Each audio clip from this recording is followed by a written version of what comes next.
Oke, Assalamualaikum warahmatullahi wabarakatuh. Salam sejahtera untuk Waalaikumsalam. kita semua. Om Swastiastu, Namo Buddhaya. Halo, rekan-rekan pegiat anti korupsi di Indonesia. Semangat pagi, pagi, pagi, pagi. Berjumpa lagi bersama saya Denny Octaviori, Sarjana Ilmu Politik, seorang penyuluh anti korupsi dari Inspektorat Kabupaten Bintan dalam kegiatan Bincang Malam Penyuluh Anti Korupsi. Jadilah suara untuk mereka yang tidak bersuara. Nah, rekan-rekan sekalian, hari ini kita akan berbincang-bincang dengan seorang sahabat saya bernama Doni Hendra. Halo Don, Assalamualaikum, apa kabar? Apa kabar, Den? Sehat, Alhamdulillah. Alhamdulillah. Gimana Pekanbaru sekarang? Pekanbaru panas, Panas. kadang hujan. Jadi sekarang lagi musim apa Don di Pekanbaru? Musim durian kali ya. Durian masih ya? Durian Ada. juga Pekanbaru tak putus-putus ya? Iya, kebetulan aku dilipat kain di sana mungkin sedikit panas karena memang pas ada Tugu Katulistiwa situ, ekuator. Oh, Jadi suasananya memang cukup panas lah. Namanya jadi lipat Katulistiwanya pas di situ. kain itu terletak di garis Katulistiwa juga ya, sama Ya. dengan Kota Pontianak berarti ya? Nah, kalau di Sumatera Barat Bonjol. Bonjol. Mm-mm. Jadi gimana kegiatan harian? Ya, sekarang sih masih bekerja, masih jadi karyawan perusahaan.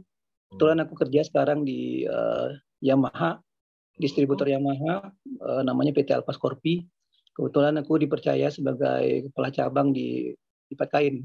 Lipat kain, oke.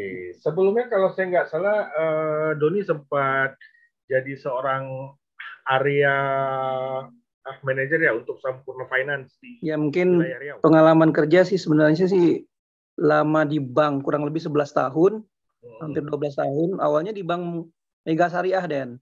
Ya. Kemudian pindah ke OCBC, setelah itu baru masuk ke Sampurna. Ya, di 2012 aku promosi juga sebagai area manager di area Riau. Ada 7 Ya. cabang yang kubawahi. Ya, kalau di dunia pekerjaan perbankan sifatnya, ya hampir setiap hari lah berhubungan dengan uang. Jadi Gitu. kenapa memutuskan untuk resign dari perbankan dan balik banting setir ke sekarang sebagai kepala cabang Yamaha ya, area Kampar ya? Ya, di Lipat Kain. Ya. Sebenarnya ceritanya memang agak sedikit ya apa ya personal lah, Den. Personal ya. Nah, Hijrah dan mungkin ya, keinginan untuk hijrah mungkin ya. kebetulan seperti itu dan pinginnya tuh wirausaha. Ingin berwirausaha dengan ya kebetulan ada pengajuan pensiun dini lah bahasanya orang bank kan. Dapat pensiun dini, ya dimodalin lah buat usaha. Ya mungkin belum jodohnya setahun punya usaha, usahanya nggak jalan karena corona datang. Memang Jalan. corona ini menghantam sebagian besar aktivitas dunia usaha. Sama Ya. di Tanjung Pinang begitu juga kok. Banyak UMKM yang pada mati sama ini.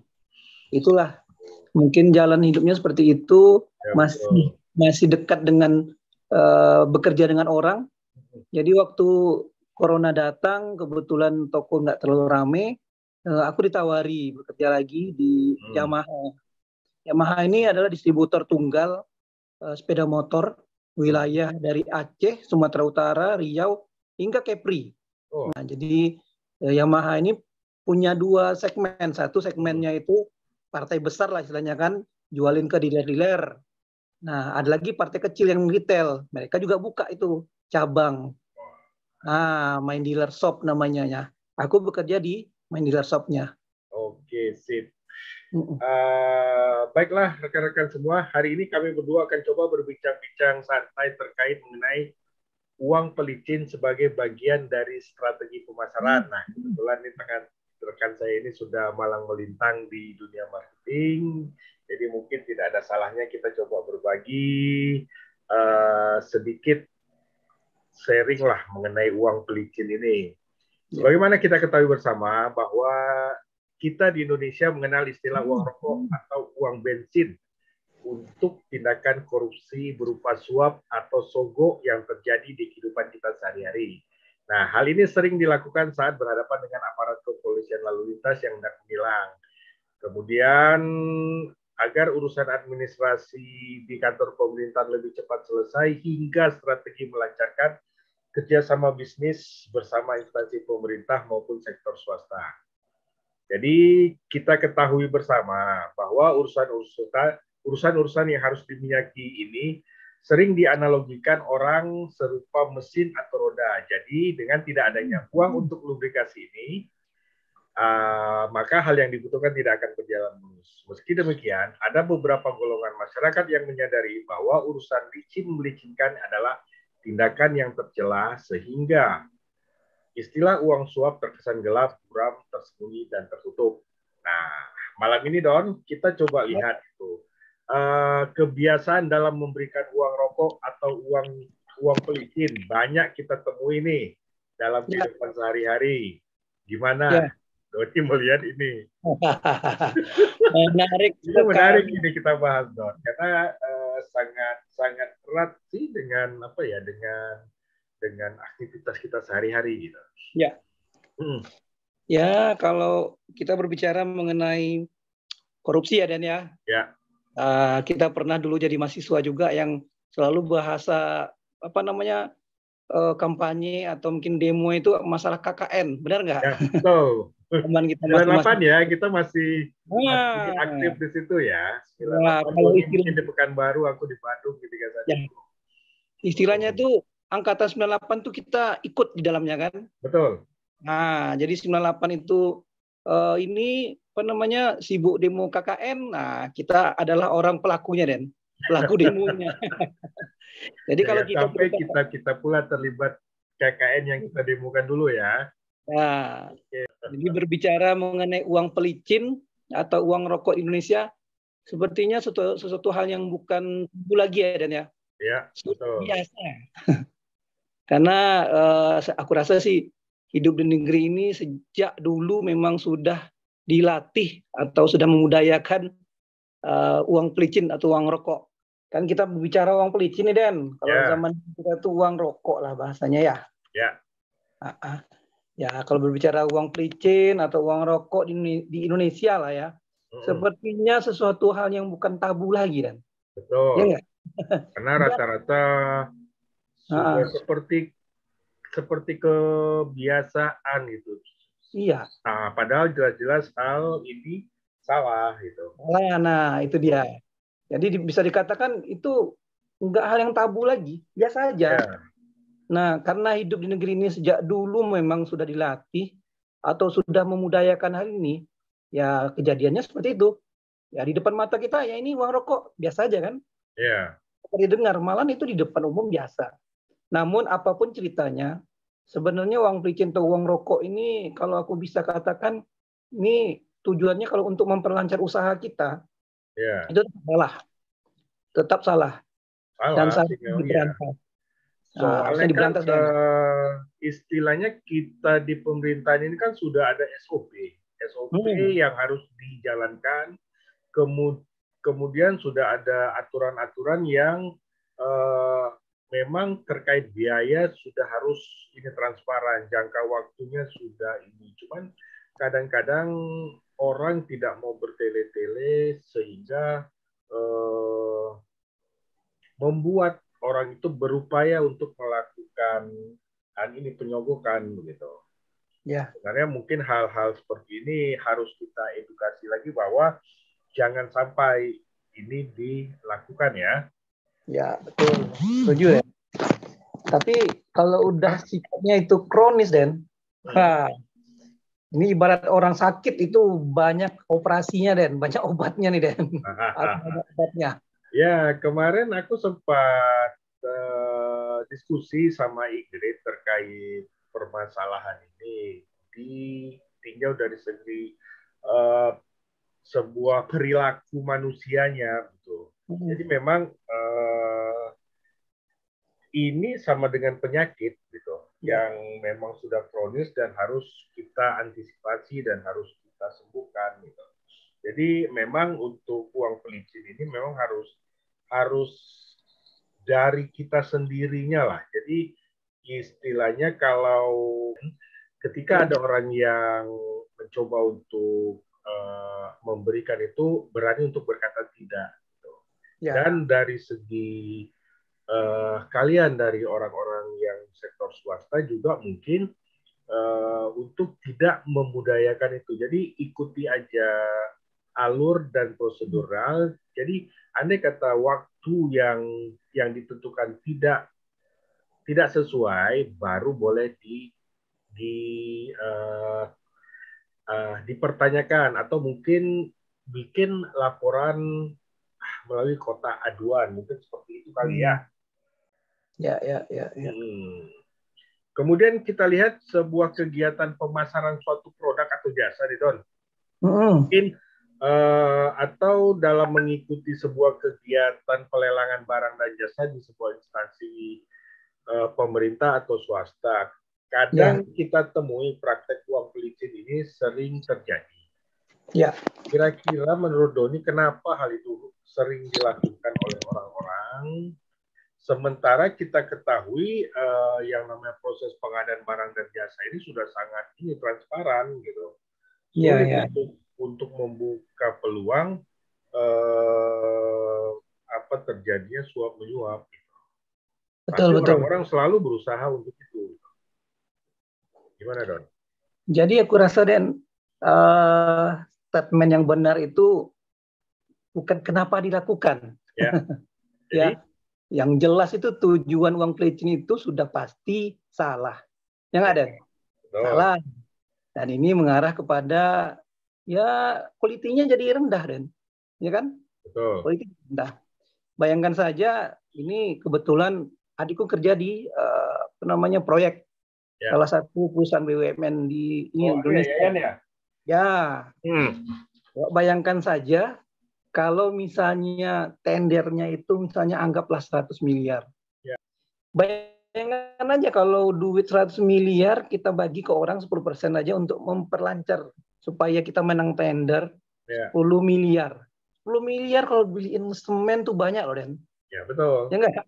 Betul. Nah, bayangkan aja kalau misalnya semen yang harus disiapkan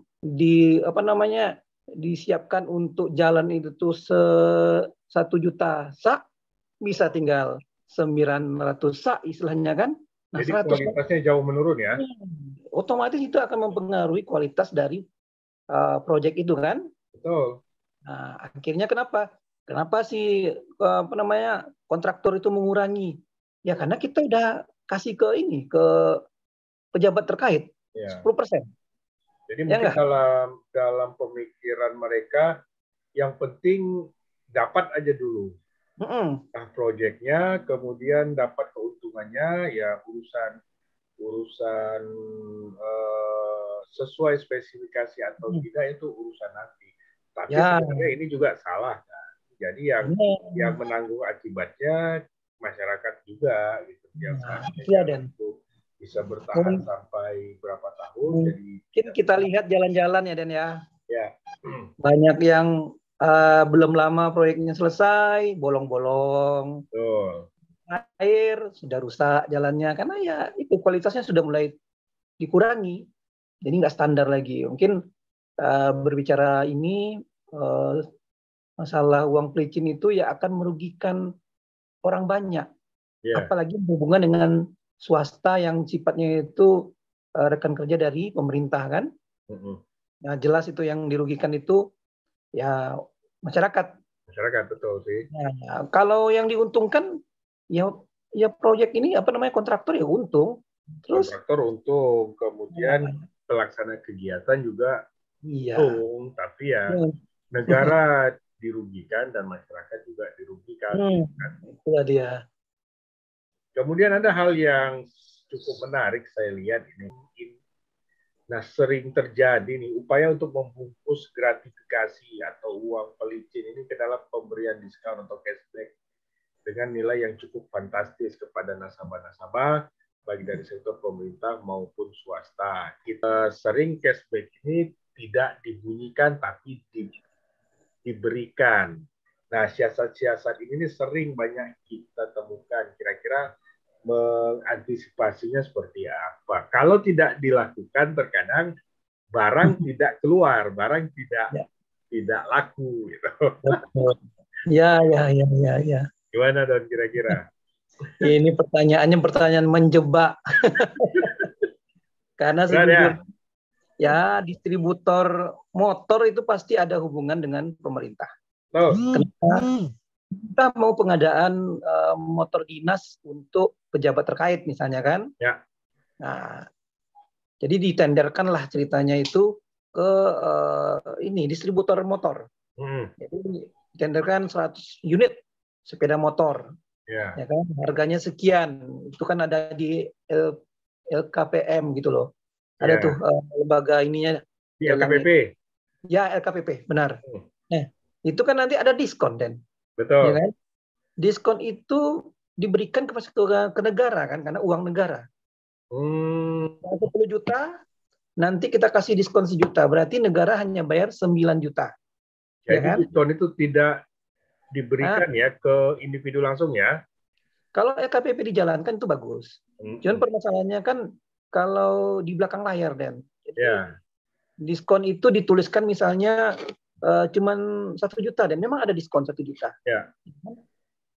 Terus yang ditulis atau yang dilaporkan itu diskonnya cuma 500.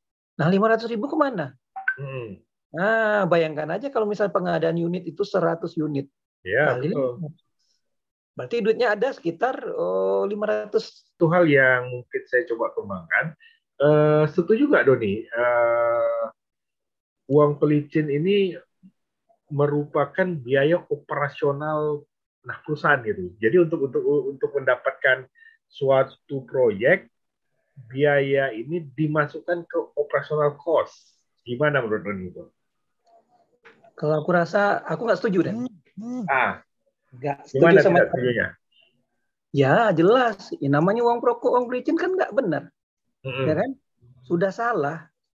Terus kita masukkan ke budget dan kita anggap itu benar, ya nggak? Sama aja kita membohongi diri sendiri, Dan. Udah jelas itu salah, dan kalau dalam agama itu berdosa, ya pura-puranya nggak ada yang tahu.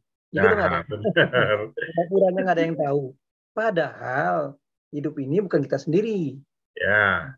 Nah, itu sekali lagi aku bilangin bahwa kalau kayak gitu udah istilah bahasa Melayu itu mane-mandai itu, kan. Mane-mandai aja, isi aja, itu nanti bisa jadi biaya loh. Dibudgetkan seperti itu. Kalau aku katakan itu nggak ada, nggak boleh seharusnya. Boleh ya. Nah, kan kita udah ada prosedur. Misalnya pemerintahan nih, ini kan orang pemerintahan. Ada biaya pembuatan KTP misalnya nih ya, misalnya biaya pembuatan KTP itu 20.000 misalnya kan. Nah, itu boleh kita masukkan sebagai anggaran, ya kan? Anggaran memang ada biaya yang itu dikeluarkan. Nah, itu masuk ke negara kan, kas-kas negara. Tapi kalau nggak ada, siapin aja, masukin aja budgetnya itu 200.000 itu. Tapi kenyataannya di lapangan kita kan seharusnya nggak bayar segitu. Malahan ada pengumuman kan, dan setiap masuk instansi pemerintah kalau ngurus-ngurus ini jalurnya, ini biayanya, papannya sebesar-besarnya, itu nggak ada. Nah, kalau sebuah perusahaan sudah membudgetkan uang rokok atau uang pelicin namanya, jelas itu kalau masuk audit itu kena, kan? Kena itu ya. Ya. Sip. Kemudian kalau kita lihat kegiatan pemasaran suatu produk atau jasa, mungkin ketika mengikuti kegiatan lelang barang dan jasa di sebuah instansi pemerintah atau swasta. Nah, praktek-praktek ini banyak kita temui. Dan saya heran, padahal dalam proses pelelangan barang dan jasa itu sekarang sudah sangat transparan gitu. Ya. Nah, kenapa dari sektor-sektor swasta gemar melakukan ini? Gitu? Apakah semata-mata karena sekedar ingin mendapatkan proyeknya saja tanpa memikirkan kualitas, atau seperti apa? Kembali lagi nih, Den. Ibaratnya kalau ada api berarti ada asapnya kan, Den? Ya, betul. Nah, itu saat memberi, saat menerima, Den. Ya. Kalau misalnya memang kita pingin proyek itu menang, Ya udah kasihlah sedikit sama pengawasnya atau pelaksananya itu biar kita Oh. menang. Dan itu ketemunya bukan di dalam kantor, Den, tapi di luar. Hmm. Karena kalau dalam kantor jelas ada aturan mainnya. Ya, nggak akan berani dong mereka di dalam kantor. Di setting lah sedemikian rupa. Kalau Ya. aku berbicara mengenai program, Hmm. program yang dibilang itu udah ada aturannya loh, Don. Gini, gini, gini, gini. Ya, Ada malahan ada sistemnya udah terbentuk gitu loh kan, sistemnya secara komputerized itu. Cuman itu betul. kan bukan manusia juga, Dan. Masih bisa dirubah. Nah, itu dia. Itu yang terjadi saat ini, Dan. Karena Kalau memang ya kalau kita lihat upaya mengikuti kegiatan pelelangan yang dibumbui dengan hal-hal seperti itu pasti mutu kualitas nggak bagus. ya, Nah, apakah dalam ini ya dalam eh, kita tidak berbicara soal kualitas jalan dan jembatan, kita mungkin lihat pengadaan barang dan jasa seperti kendaraan bermotor lah. hmm, Apakah mungkin dengan ini kan harga satu unit motor itu kan sudah dipatok. ya, Nah, taruhlah 20 juta. Jadi kalau ke apa ya, kalau ada istilahnya uang lain yang harus dikeluarkan, keuntungan perusahaan dari mana itu? oke, Den. Ini Hmm, menarik, Den. Ya, sebenarnya lelang atau lelang sebuah perusahaan, misalnya pengadaan sepeda motor yang kebetulan aku kerja di situ, hmm. ya, itu kan ada EKP apa LKPP, EKPP. ya, Kita ikutin, Den. EKPP tetap kita ikutin sesuai dengan aturan mainnya, ya ya, kan? Nah, oke. Nah, kalau misalnya di LKPP harganya 10 juta, itu ya, nggak mungkin lagi dirubah kan, Den? ya, betul. Makanya 10 juta ketikannya. Nah, yang membuat nanti kita menang, kalau aku lihat-lihat adanya keuntungan perusahaan dari satu sepeda motor nih, misalnya dan ya ini Ya, contoh kan angka sebenarnya. Kan betul. satu unit itu tuh 1 juta ini kan, Ya, ya. Tadi kita masuk EKPP 10 juta ya kan. Berarti 1 juta ini kan udah ada keuntungan di perusahaan Den. ya, Nah, ini kita menang tender pengadaan 1.000 unit ini Den. ya, 1.000 kali 1 juta banyak loh Den. ya, betul. Nah, ini keuntungan ini kita bisa larikan sedikit ke uang pelicin itu. Hmm. Nah, aku menangkap seperti itu. Di AKPP benar, sama. Kita sama-sama, baik angkanya segitu juga. Nah, Cuman proses sama. keuntungan perusahaan lah yang diambil untuk diberikan ke pelaksana tersebut sebagai uang pelicin. Hmm. Akhirnya 1 juta, ya udahlah, yang penting menang tender. Kita untung 500 jadilah. Kalau udah 500 kali satu masa 1.000 unit kan lumayan. Iya. Tapi Nah, apakah apa ya? Apakah tidak ada berpengaruh terhadap kualitas si kendaraannya itu sendiri? kalau penjualan barang sepeda motor seperti sepeda motor ya, itu Ya, kan baru jadi ceritanya kan. barang jadi betul. Ya, aku rasa nggak ada yang dikurangi situ Dan. Nggak ada di situ ya. Iya bisa jadi mungkin gini Dan. Hmm, Motor itu kalau kita beli kan tuh ada jaket, ada helm atau hadiah-hadiah menarik lah Dan. betul. Tepatnya itu ini ya barang-barang ini souvenir gitu loh, gift. Oh ya. Nah, itu mungkin tidak diberikan. Oke. Jadi Mungkin memang saja hanya ya. unitnya saja ya. Kalau motor kan nggak mungkin karena dikurangin bannya. Gimana ceritanya? Betul. Atau mungkin velgnya ganti yang harusnya velg racing jadi velg jari-jari gitu. Nah, Dikasih atau eh, apa? kalau aku baca pernah di KPP itu tuh Hmm. memang ada standar kan, Den? Ya. Yang jari sekian, yang pelek racing sekian, udah ada harganya. Oh, sudah ada ya. Jadi memang Nah, kita nggak bisa ngotak-atik. tidak ada bisa diutak-atik lagi ya. Jadi memang murni andai kata ini terjadi itu di luar ini ya, di luar jalur yang semestinya. Ya, Tapi betul. apakah perusahaan itu mentolerir hal-hal seperti itu? Nah, kalau aku pikir sih kan penjualannya ini kan partai besar, Den. Ya, Ya kan? Mungkin kalau jual 10, untung 1 juta kan 10 juta, Den. ya, Cuma 10 unit tapi. Nah, ini jualannya 1.000 unit. ya. Berarti Bayangkan aja bisa. dalam satu hari jualan 1.000 unit. untungnya sekian. Dalam satu hari Mau 1 M itu ya? 5 unit untungnya besar. Ya, betul. Jadi kalau begitu nggak apa-apa kasih diskon besar. Diskonin. Yang tadi aku menarik Dan dari Dini bilang yang jari-jari jari pelek. Itu bisa terjadi di lapangan Dan. Aku nggak bilangin di mana atau perusahaan apa, tapi itu bisa dilakukan di apa namanya di LKPP-nya pelek racing lebih mahal kan Dan? Ya betul. Tapi di lapangan setelah terima unitnya mungkin bisa jadi separuhnya yang cuma pelek racing. Bisanya jari-jari. Untuk menutup ini kali ya, untuk menutup kos yang dikeluarkan akibat itu ya. Yang jadi ya untuk si apa namanya si pejabat ini. Nah, selisih angka penjualan itu kan cukup besar Dan. Pelek sama jari-jari pelek racing 1 juta misalnya.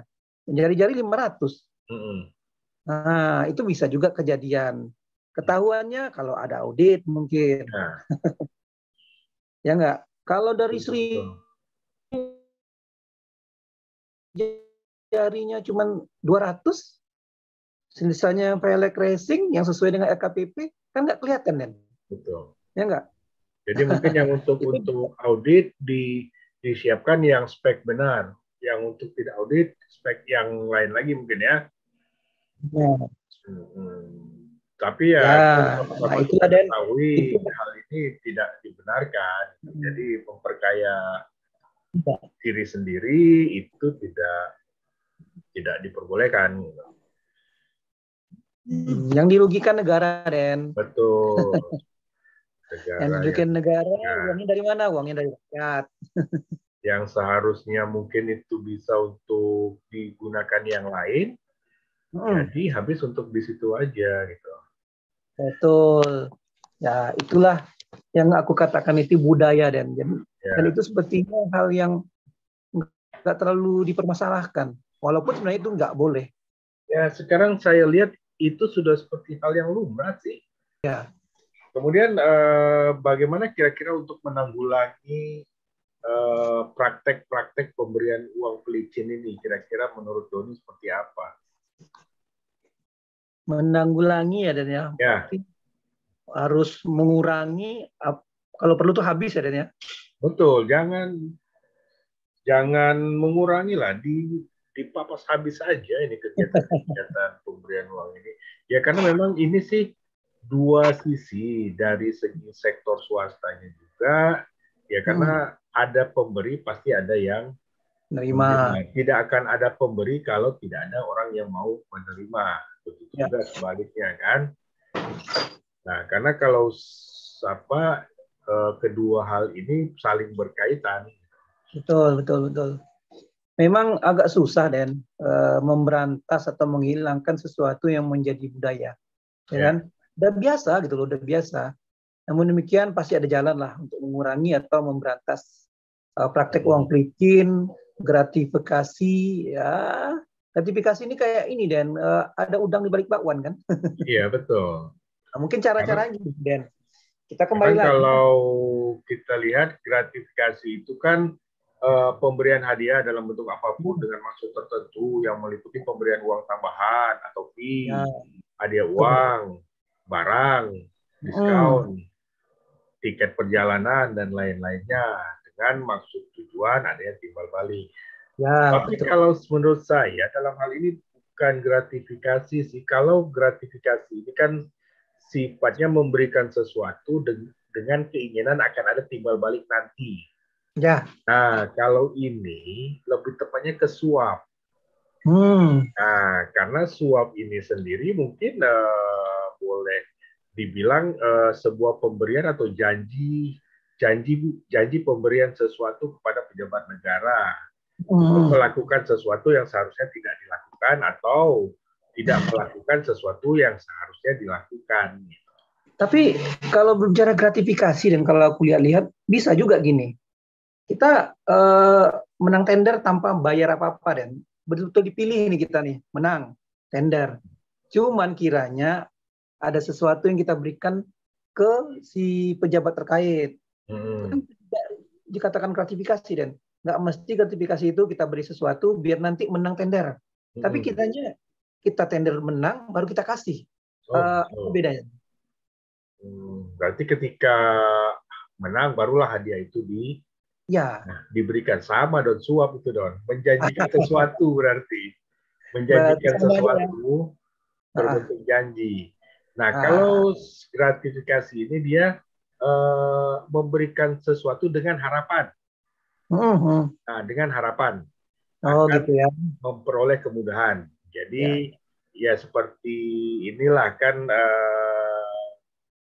ada untuk sebagian masyarakat yang memang baik dengan tanda kutip gitu ya, baik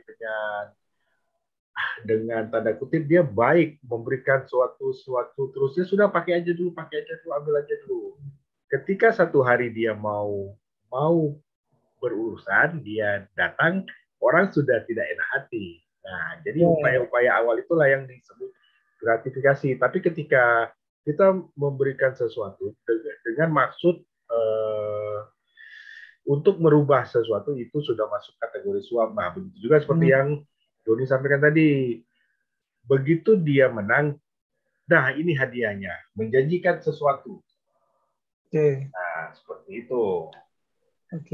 Jadi memang untuk menghindari ini, kita mutlak lah ya untuk merekrut pimpinan-pimpinan hingga staf yang memiliki impact yang kuat ya, tidak sembarangan.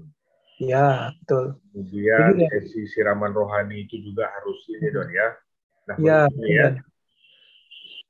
karena kalau kita berbicara mengenai ini dan suap, mungkin uang pensiun segala macam, ini kan udah jelas salah, Dan.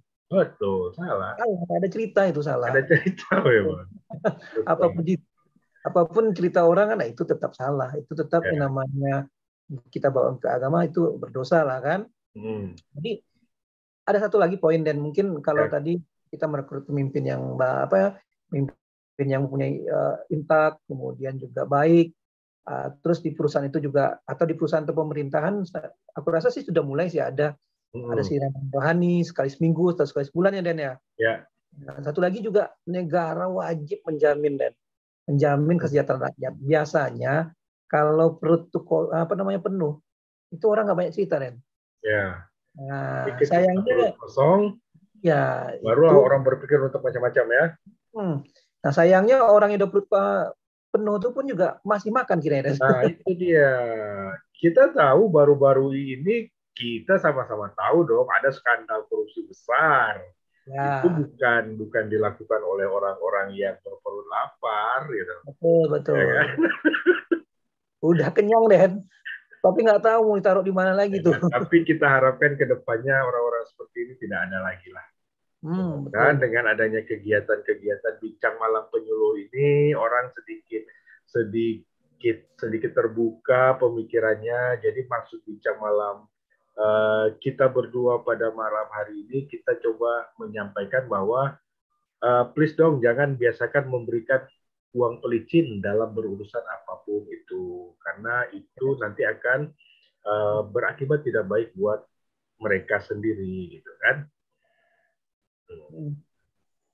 Kemudian Dan aku rasa sih ini satu, Dan, kasihan juga, Dan, kasihan orang-orang yang punya kualitas akhirnya kalah gara-gara setumpuk atau mungkin hadiah yang diberikan ke pengadaan itu, Dan. Ini sebenarnya orangnya itu kasihan jadinya kan, Den. Betul, Don. Seharusnya kita bisa dapat sebuah perusahaan yang dengan quality yang bagus, tetapi dengan adanya upaya penyuapan ini, produk yang kita dapat tidak bagus, gitu, ya kan? Jadi yang rugi ya masyarakat itu kembali, gitu. Ya, betul. Nah, itu. Kemudian gini nih, ada pertanyaan yang mungkin agak inilah. Kalau Doni dipercaya memasarkan suatu produk ke instansi pemerintah, langkah apa yang Doni lakukan agar barang tetap bisa terjual tapi tidak melanggar aturan yang ada? Ayo. Ya, sejujurnya, Dan, ini kan sebenarnya kami sudah diajarkan. Ya. Diajarkan. jangankan untuk ke pemerintah, Dan. Ya. Kita di pasar, Dan, di pasar contohnya. Di pasar itu jualan pakaian itu bukan 1-2 orang loh, Dan. Betul. Puluhan toko pakaian sejajar atau sejajar, Dan. Ya kan? Pasar itu jual pakaian itu satu jajar itu jual pakaian semua. Ya. Bayangkan aja, apakah semua toko itu nggak ada pelanggan? Ada, Dan. Masing-masing toko itu punya pelanggan. Nah, maksud ini tujuannya apa? Nah, kalau kita seorang pengusaha atau ya bekerja di perusahaan, ya kita harus berikan pelayanan terbaik. Kalau pelayanan terbaik, otomatis orang tertarik sama kita. Betul. Ya, cara untuk melakukan pelayanan terbaik, mungkin di kita juga, kita produk ini harus kita kuasai juga, Dan. Kita jualan tapi nggak ngasih produk, orang juga nggak percaya sama kita. Betul. Nah, itu. Kemudian pelayanan terbaik ya. Kemudian kita juga harus paham dengan produk yang kita jual. Terus kita juga jujur, Dan. Kalau sudah misalnya kita berbicara jujur, terus sekali kita melakukan kebohongan, itu kejujuran lama akan hilang, Dan. Oke. Nah, andai kata dalam praktek itu Doni ketemu nih dengan orang-orang yang, ayo dong, gua bantu lu nih buat masukin barang lu bantu gue. Kira-kira gimana? Ini pertanyaannya menjebak. Di situ banyak manusia yang kena, Den. Ya. Jadi manusianya 1, Den. Setannya 3, Den. Akhirnya lebih banyak setan daripada ini ya. Ngikutin jadinya kan. Jadi apapun ceritanya itu ya, kalau aku sih mungkin sampai sekarang belum pernah, Den. Belum pernah mendapatkan hal seperti itu. Dan kalau dapat sih memang ya inilah, kalau ada hal seperti itu agak sedikit menjarak, Dan. Agak sedikit jaga jarak kita dengan orang-orang seperti itu. Ya. Kalau misalnya berbicara di bank atau di perusahaan, Dan, aku bekerja di perusahaan yang cukup besar sebenarnya. Betul. Ya kan? Kalau misalnya aku ikut-ikutan seperti itu, seperti di bank nih, Den. Ya. Denny pinjam duit sama aku 1 miliar. Ya. Aku bisa tinggal telepon loh, Den, ke Denny. Den, lu mau 1 miliar gue cairin. Bisa nggak lu siapin duit gue nih? Aku minta nih 10 juta aja. Denny siapin nggak kira-kira? Ini pasti jadi, ini butuh duit loh, 1 miliar. Ya juga ya. Aku pasti, karena aku selagi saat itu memang membutuhkan, ya sudah Don, urus gitu kan. Padahal itu tidak diperbolehkan gitu. Tidak dibolehkan. Itu sudah jelas salah kan. Nah, ya, betul. Itu, Den, yang ya alhamdulillah aku lama bekerja di bank, aku nggak pernah lakukan itu. Ya. Kenapa? Kalau sekali kita ngelakuin, bukan saja yang di atas saja yang tahu, masa itu Tuhan Yang Maha Esa yang tahu, tapi integritas kita akan turun di mata teman-teman. Integritas di mata konsumen itu akan ini. Ya otomatis, kan. Udah jelas nih anak ini kerjanya baru, tapi udah punya mobil, udah punya rumah, hidupnya mewah. Dari mana duitnya? Terakhir nih, Don. Ya. Minta saran dong, bagaimana upaya dan strategi pemberantasan korupsi yang baik menurut Doni? Ya, kalau strateginya itu, Dan, memang lagi-lagi kita kembalilah kepada ini ya, kepada keimanan ya, Dan ya. Ya, kalau manusianya sudah susah, nggak ada imannya, apapun yang namanya cerita dari Ustadz tuh nggak ada masuk tuh. Itu yang pertama. Yang kedua, aku rasa sih ada negara yang pernah memberlakukan hukuman yang luar biasa keras terhadap koruptor. Hukuman mati ya? Hukum mati Chinese. Itu hukuman mati, misalnya kayak gitu kan. Oke lah, kita mungkin kalau hukuman mati mungkin tidak sesuai dengan ini kemanusiaan lagi. Ya hukumlah seperti itu kan pola ini ya, pola sanksi yang diberikan. Tapi bisa juga gini, ini kan masalah uang, Dan. Betul. Ya udah kan aja tuh orang. Diumumkan di TV nih, ini si A koruptor, terus kemudian uangnya diambil negara. Itu mungkin salah satu. Selain itu juga ya masukin penjara. Ya. Nah, jadi kalau dapat efek jerahnya ya. Ada efek jerahnya. Tapi jangan lupa, Den. Ya. Orang-orang pelaksana hukumnya juga harus cari orang yang benar, Den, orang bersih juga. Jadi banyak sisi yang saling keterkaitan lah ya. Oke Don, terima kasih Don untuk bincang malamnya. Jadi mungkin ada beberapa hal yang mungkin dapat kita simpulkan di sini untuk mengantisipasi kegiatan uang pelicin dari dua sektor swasta dan pemerintah ini. Kita harus memiliki pimpinan-pimpinan hingga pekerja-pekerja yang memiliki iman dan takwa yang kuat. Kemudian diusahakan selalu ada sesi siraman rohani mungkin di setiap bulan, sehingga diberikan bekal-bekal pengetahuan bahwa apa yang dimakan, apa yang dinikmati dari uang halal itu lebih baik daripada yang haram. Kemudian kita harapkan negara dapat menjamin kesejahteraan rakyatnya, karena apabila kita sudah sejahtera, insya Allah perilaku korupsi ini bisa kita tekan. Semoga ya. Oke Don, akhir kata, semoga pembicaraan kita malam ini memberikan hasil dan manfaat bagi masyarakat dan para penelitian anti korupsi di Indonesia. Akhir kata saya akhiri dengan salam. Wabillahi taufiq wal hidayah. Assalamualaikum warahmatullahi wabarakatuh. Waalaikumsalam. Nah, oke Don. Oke.